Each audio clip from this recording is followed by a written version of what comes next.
Absolutely, but first of all is to create a structure where you can identify people and then create a platform where the interaction between the state and the citizenry is efficient and seamless, and that's technology. I can tell you that currently, as we speak, there's a lot of transition from actual cash business into fintech. In 2017 alone, total fintech transactions, money market transactions, mobile money transactions in the region of about $32 billion. Huge, from $6 billion the year before. And so a lot of people are now moving that direction. Now, being in that direction means that transactions can be tracked, people can be tracked because they are registered on the mobile phone, and the evaluation and assessment and due diligence can be much better. And I think that is going to improve the interaction between the banking sector and little businesses. And local businesses. And still focusing on local businesses now, between the Ghana Promotion Investment Council and the Ghana Union of Traders Association, they are demanding implementation of the GIP's law protecting local enterprises. Well, I believe that every country at some time in its history wants to ensure that its people build capacity to compete. And I don't think that the GUT, that's GUTA, is asking for anything more. Was that missing? Why are they highlighting it at this point in time? Well, because we are engaged in significant reforms, and sometimes those reforms look threatening.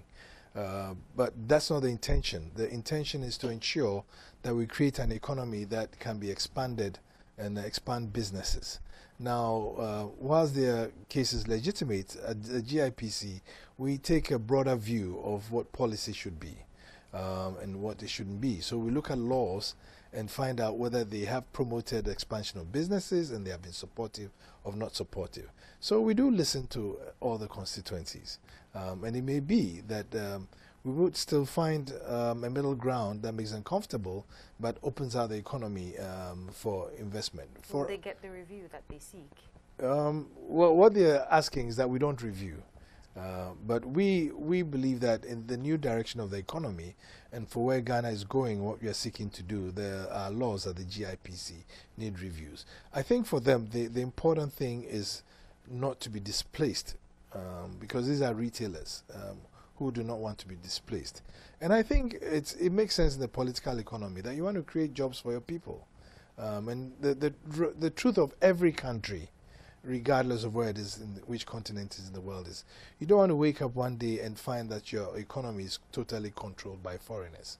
And so you want to engage your own people to build capacity, to be able to compete in the economy. And there's a balance that you have to play. So whilst you go out looking for investment capital, you are also making sure that there are partnerships and linkages that benefit your people. And like I said before, especially in the global supply chain of foreign direct investors, you want to get your local people to engage and participate. And when you do that, then they build capacity, both in terms of wealth and in terms of capability. A lot of FDI brings knowledge, good practices, and are good for markets because they also stimulate competition, both internally and externally. And so that partnership and linkage that you get between FDI and local participation is critical, I think, for the African economy to grow. Yep. Now, you did mention a point which I consider vital, not losing local trade to foreign investors, right, even within the continent. I'd like to get your thoughts because that's one of the arguments regarding the African Continental Free Trade Area. Your right, thoughts on that? Oh, definitely very significant. I mean, we have had arguments from local manufacturers within countries within Africa saying, no, let each country do its business on its own because of the overlaps that could ensue when you sign an agreement of this nature. Well, I mean, look at it this way. The CFTA will create a market bigger than Europe. I mean, intra-Africa trade, as of 2016, was around the region of 12%. That is woefully inadequate. And this is the possibly the potentially the richest continent in terms of resources.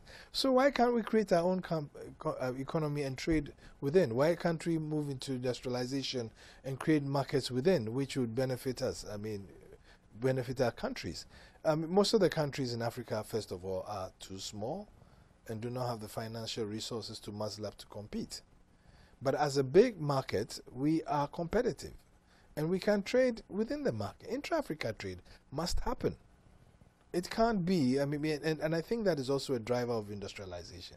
It can't be that small countries are confined to exporting their raw materials and resources and not able to leverage those for their development in a very constructive way.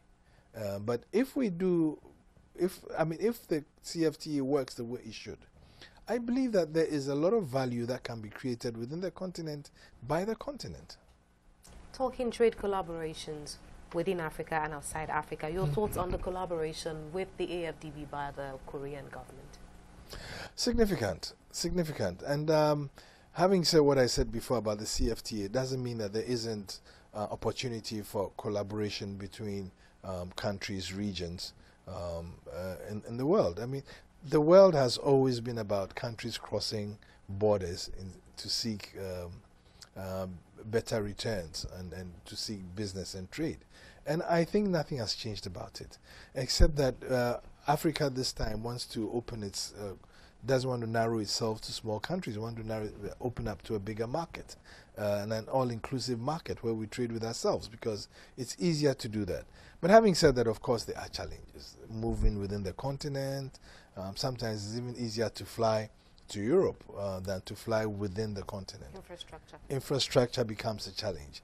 So whilst we are doing that too, we are looking for partners to enable us develop the infrastructure. But more importantly, as I said, in time, by 2050, Africa will be a quarter of the world's population. That's a market just waiting to happen. If I were Korean or Japanese or Indian or Chinese or American or European, I will pay particular attention to this continent, because that is where I'm going to get my next wave of growth from. It's a growth opportunity waiting. So it's about taking positions ahead. Absolutely, and partnerships. Because I believe that this time around, the continent is going to write different contracts than it did 60, 50 years ago.